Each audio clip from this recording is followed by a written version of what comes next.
Muy buenas noches, bienvenidos a Signo Pesos, la economía al alcance de su pantalla. Estos son los temas claves de hoy. Los desafíos que plantea el fenómeno del Niño. El país enfrenta hoy riesgos de un eventual racionamiento de energía. ¿Qué tan débil está el sistema eléctrico y qué se puede hacer para evitarlo? Nos acompaña el exministro de Minas y Energía, Amílcar Acosta, quien plantea además 4 propuestas clave para despejar este temible panorama. El GLP, un sector que se expande en Colombia. En el país, esta industria contribuye a las necesidades no solo de millones de hogares, sino también de empresas y comercios. Nos acompaña Alejandro Martínez, vocero de estas empresas, para repasar los avances, pero también los desafíos. Y comenzó la euforia del Mundial de Fútbol. La selección Colombia salió hoy para Estados Unidos, sede de la Copa Mundo. Y tras ellos, tras los jugadores, decenas de miles de colombianos saldrán en estos días para apoyar al equipo. Les contaremos cuál es el panorama en los aeropuertos principales.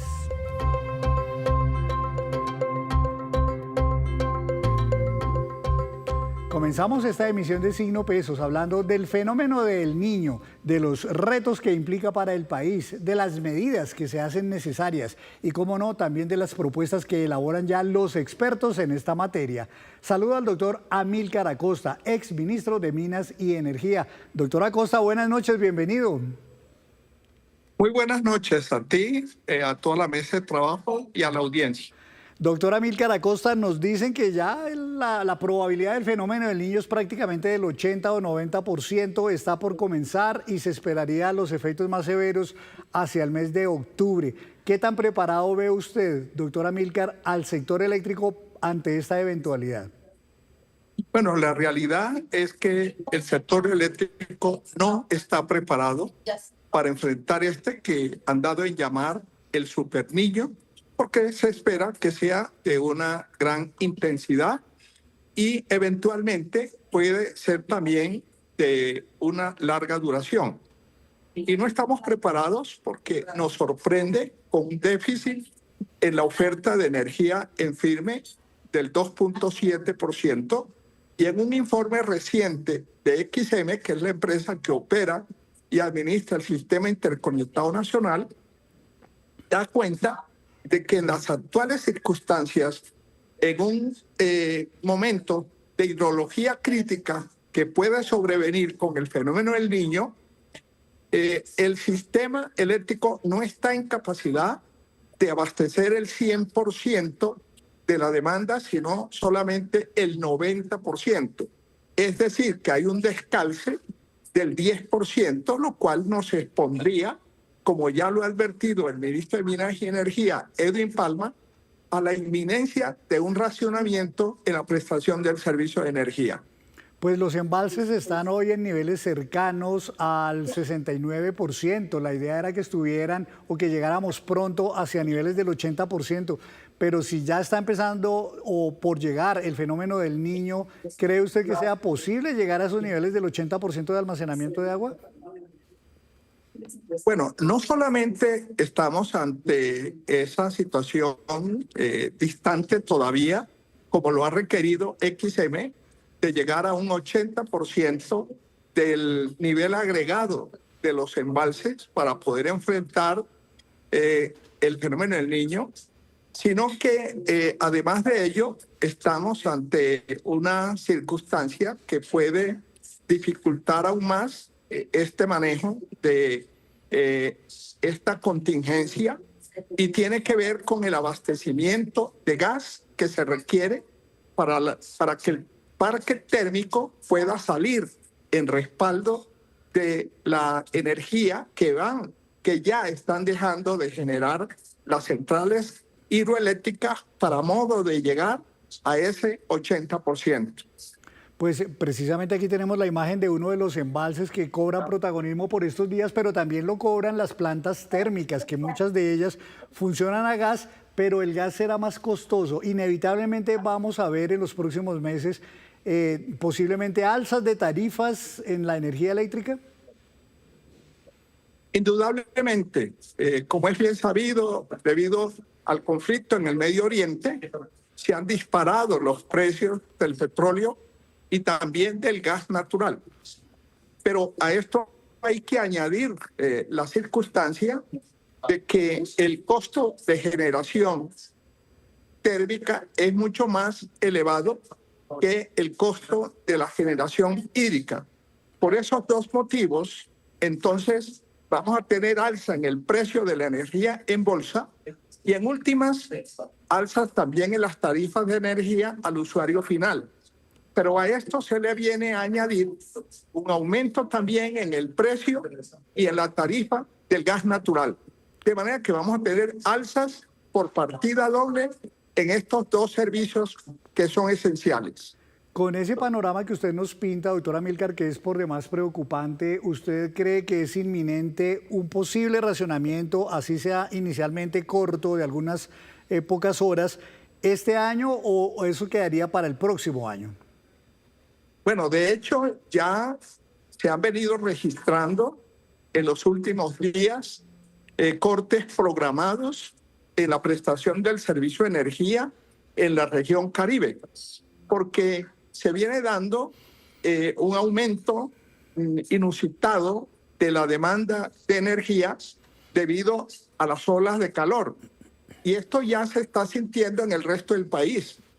En el mes de mayo, según el reporte de XM, aumentó la demanda de energía 8.8%, prácticamente el doble del aumento del consumo de energía en el mes de enero.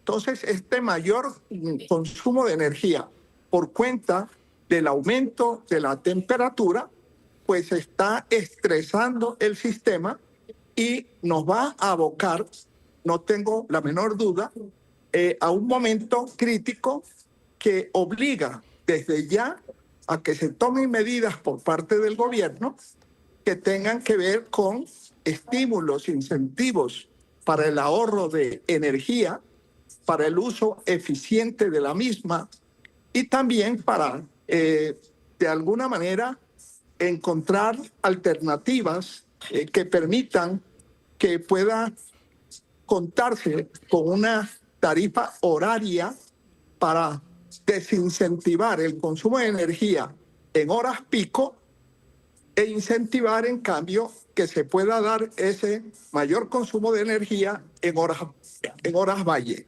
Pues es que precisamente usted lanzó hoy ya, digamos, de manera muy concreta esas 4 propuestas que presenta al país para ayudar a enfrentar ese fantasma del apagón. La primera, como usted lo dice, es revivir una campaña de ahorro, de estímulos, de incentivos al ahorro de consumo de electricidad. Apagar paga. ¿En qué consistió esta campaña en el pasado que usted pide ahora revivir?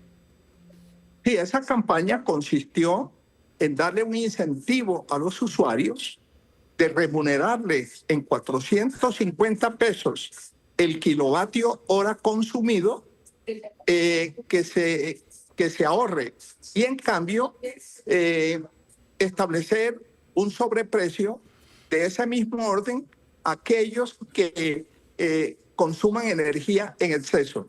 Eso dio como resultado una reducción, un ahorro en el consumo de energía en el año 2015 del 5%. En el año 92 y 93 sufrimos en el país un racionamiento eléctrico y eso llevó a que el presidente César Gaviria impusiera un cambio, adelantara una hora. El reloj es lo que se conocía como la hora Gaviria, que buscaba precisamente aprovechar al máximo la luz del día. ¿Usted consideraría necesaria como propuesta suya, doctor, revivir algo así? No solamente creo necesaria esa medida, sino conveniente. De hecho, ya muchas instituciones educativas han empezado a ponerla en práctica a motu propio, adelantando la jornada escolar. No veo la razón por la cual el gobierno no hace extensiva esa medida a todo el país y de esta manera podríamos llegar mejor preparados para enfrentar el fenómeno del Niño. Su tercera propuesta, doctora Amílcar, consiste, y entiendo que está más dirigida a empresas y a comercio, de desplazar ciertos consumos de hora pico hacia horas valle. ¿Cómo es esto? Sí, en la medida en que se establece regulatoriamente por parte de la CREC que en horas valle, o sea, 8 de la mañana al mediodía o en la tarde de 2 a 6, si se establece una tarifa diferencial más baja para el consumo de energía en esas horas, ese sería un estímulo para que las empresas pudieran reprogramar sus jornadas laborales, aprovechando el beneficio que tendrían en esas horas valle de tener una energía menos costosa. Y lo mismo debería contemplarse ahora que va a empezar el Mundial de Fútbol y que todos los colombianos vamos a estar pegados de la pantalla y por lo tanto vamos a consumir mucha más energía. Entonces, teniendo en cuenta las horas en las cuales se van a dar estos partidos, también podría programarse de modo tal que el consumo de energía para otros menesteres a esas horas pudiera también desplazarse a horas en las cuales no se tenga partido agendado. Una última pregunta, doctora Amílcar. Muchas empresas se han quejado por las elevadas deudas que tiene el gobierno o que tienen otras empresas, como por ejemplo las de la costa atlántica, con los generadores eléctricos. ¿Hay riesgos de todas maneras de que se presente lo que ellos han llamado un apagón financiero? Ese es otro motivo de preocupación. La empresa Aire, que está intervenida hace 18 meses por parte del gobierno, está deudando más de 2.4 billones de pesos a proveedores y especialmente a las empresas generadoras de energía, que le deben algo así como 1,5 billones de pesos. Y lógicamente estas empresas generadoras, particularmente las térmicas, van a requerir contar con flujo de caja para poder enfrentar particularmente las obligaciones que se derivan de la compra de combustible. Las generadoras térmicas que funcionan con gas natural tendrán que comprar ese gas y lo tienen que comprar de contado. De manera que si no disponen de flujo de caja, si no disponen de liquidez, nos vamos a ver a gatas para que ellas puedan cumplir con el cometido de garantizarle al país la energía que se requiere. Pues doctora Amílcar, como siempre usted es muy atinado en sus diagnósticos, pero también en sus recomendaciones al país. Así que muchas gracias por compartirnos su análisis aquí en Signo Pesos. Muchas gracias. Con mucho gusto. Bueno, pues el doctor Amílcar Acosta, ex ministro de Minas y Energía, hablando de los riesgos y de las medidas que se hacen necesarias por el fenómeno del Niño. Hora de hacer una breve pausa, pero cuando regresemos, espere, comenzó la feria ganadera más importante del país. Ya nos vemos.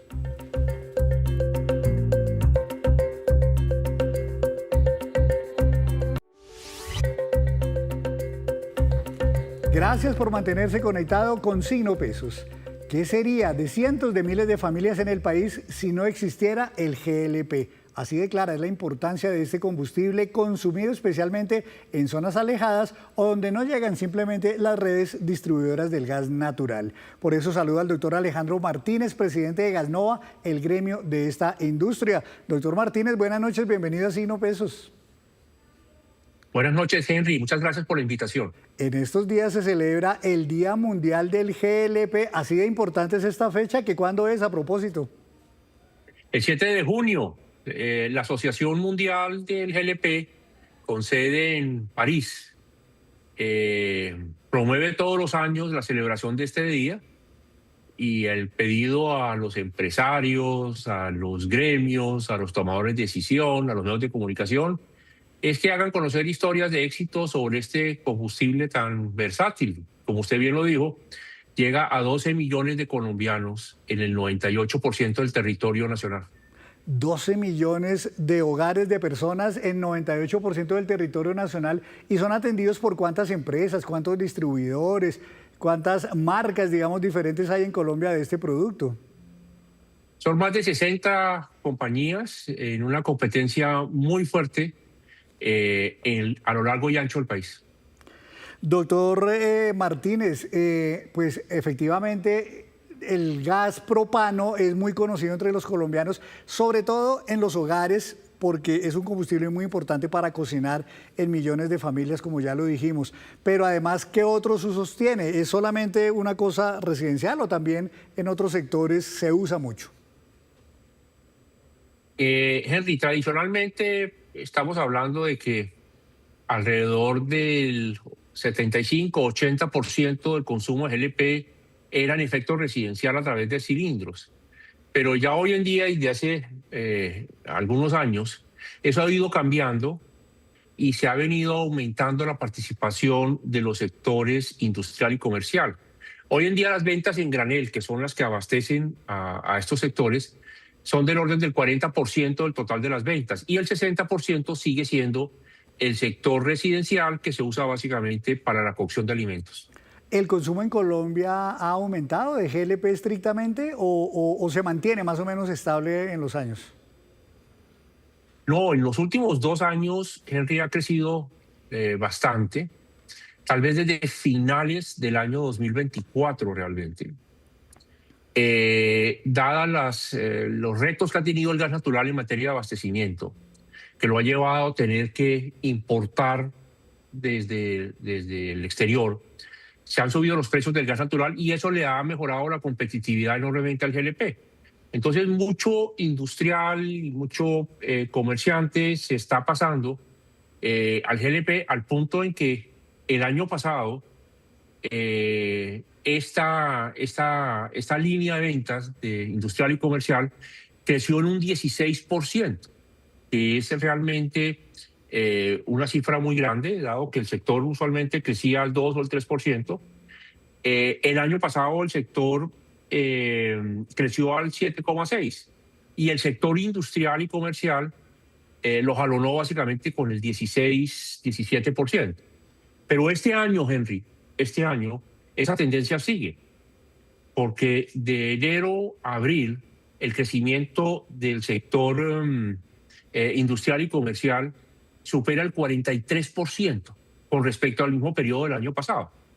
Y es que frente a los retos que está teniendo el gas natural y el incremento en precios que se está dando, el GLP, que es un combustible limpio, está ganando competitividad y por eso los industriales que además ven que es un combustible donde hay garantía en el suministro, pues están pasando y están haciendo sustitución. Recientemente salieron las cifras de que el 50% del traslado, de la sustitución de gas natural hacia otros combustibles se está dando con GLP. Mencionaba usted ahorita el tema de los precios, de las tarifas, que por cuenta, por ejemplo, y sobre todo del conflicto en Medio Oriente, en el estrecho de Hormuz, pues se dispararon a nivel mundial todos los energéticos. En el caso del GLP estrictamente, ¿qué tanto han aumentado las tarifas este año? Afortunadamente todavía no ha surtido efecto. Y venga, Henry, le explico por qué. En Colombia, el precio del GLP ha estado referido al precio internacional desde hace varios años, porque Ecopetrol suministraba más del 80% de este combustible al mercado. Teniendo posición dominante, la Comisión de Regulación de Energía y Gas, la CREC, le fijó los precios y lo ató al precio internacional, al precio de los Estados Unidos. Entonces nosotros venimos desde hace años utilizando el precio internacional en el mercado. Entonces los usuarios lo que pagan por el cilindro está referido al precio internacional. En la medida en que ahora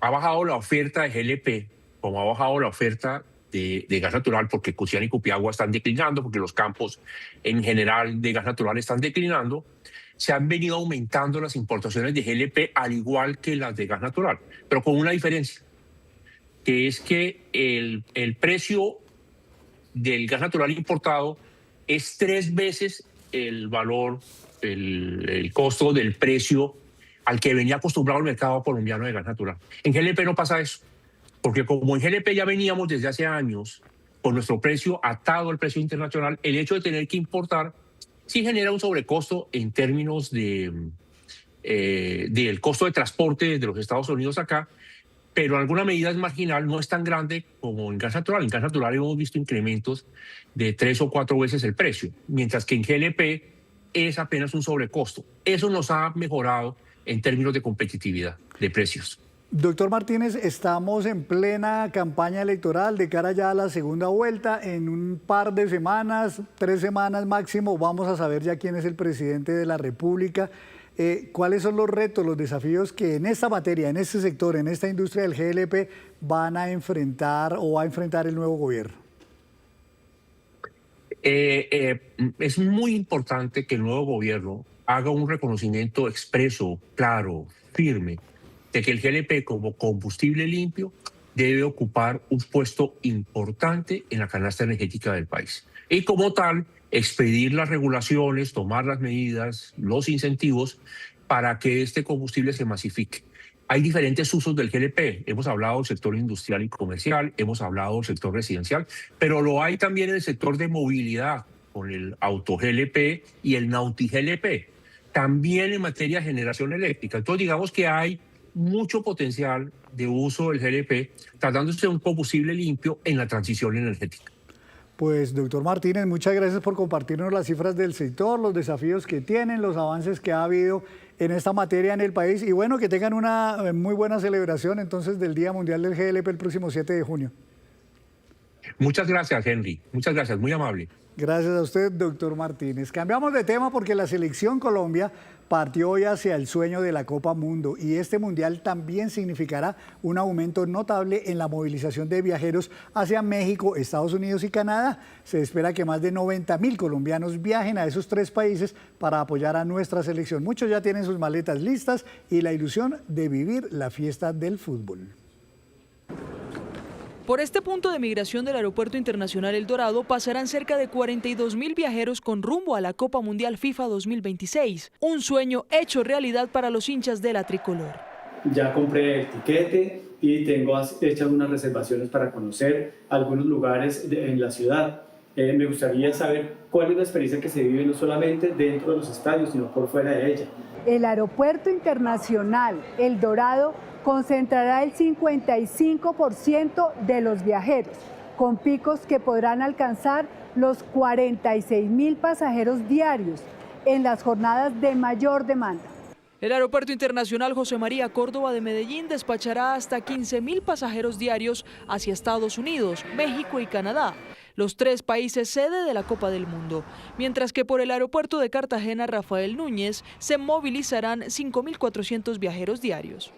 Entre el 12 de junio y el 21 de julio estimamos más de 91.000 salidas adicionales del país, 63.000 con destino a Estados Unidos, 22.000 hacia México y 6.000 con rumbo a Canadá. Las agencias de viajes también han registrado un incremento en las consultas y reservas hacia los escenarios de la Copa del Mundo. Viendo es que sí hubo un incremento de las búsquedas entre noviembre, diciembre, enero y febrero, con algunos picos en demanda en productos empaquetados de vuelo y hotel para, como digo, acompañar a la selección en los partidos, donde vimos hasta crecimientos de tendencia de más de 300%. Para el mundial de este mundial se están duplicando las reservas con respecto al de Qatar. Hemos visto sobre todo que es mucho más fácil por el tema de visas a México o por el tema de la cercanía, la cantidad de aerolíneas que viajan para allá. Puede ser que va a ser mucho más fácil. Según Migración Colombia, entre junio y julio saldrán del país más de 1.2 millones de viajeros, un incremento del 11% frente a 2025, impulsado por esos colombianos que disfrutarán de la Copa del Mundo. Y en Córdoba este viernes inicia la Feria Nacional de la Ganadería. El encuentro de los mejores ejemplares del país trae además eventos culturales y deportivos para reactivar varios sectores de la economía. La Feria Nacional de la Ganadería vuelve esta semana a Montería con una proyección de 80.000 millones en ventas. Durante 10 días, la capital cordobesa se convertirá en el epicentro del comercio de este sector productivo. Este trimestre hemos sido el departamento, diría yo, el más visitado por todas las potencias que hoy están interesadas en nuestra carne a base de pastura. Hemos recibido visitas de Filipinas, hemos recibido visitas de China, hemos recibido visitas de Japón. Varios sectores económicos de Montería tienen expectativa con la llegada masiva de visitantes durante los días de la Feria de la Ganadería. Hotelería, servicios, gastronomía y sobre todo el sector ganadero. Genera más de 20.000 empleos durante los días de la feria y al mismo tiempo movilice la economía. Esperamos que este año sean más de 70.000, 80.000 millones de pesos que se movilicen en la economía cordobesa. Además de los mejores animales, habrá eventos culturales. Tenemos los premios Bonche de Oro, tenemos las carrozas, la parada folclórica. Con esto en el pueblito cordobés también una agenda cultural muy nutrida. El sector hotelero se prepara para recibir a más de 200.000 visitantes durante los días de fiesta. Y antes de despedirnos, los dejo con este dato. Los siguientes son los 5 sitios más visitados en el mundo por turistas en el último año.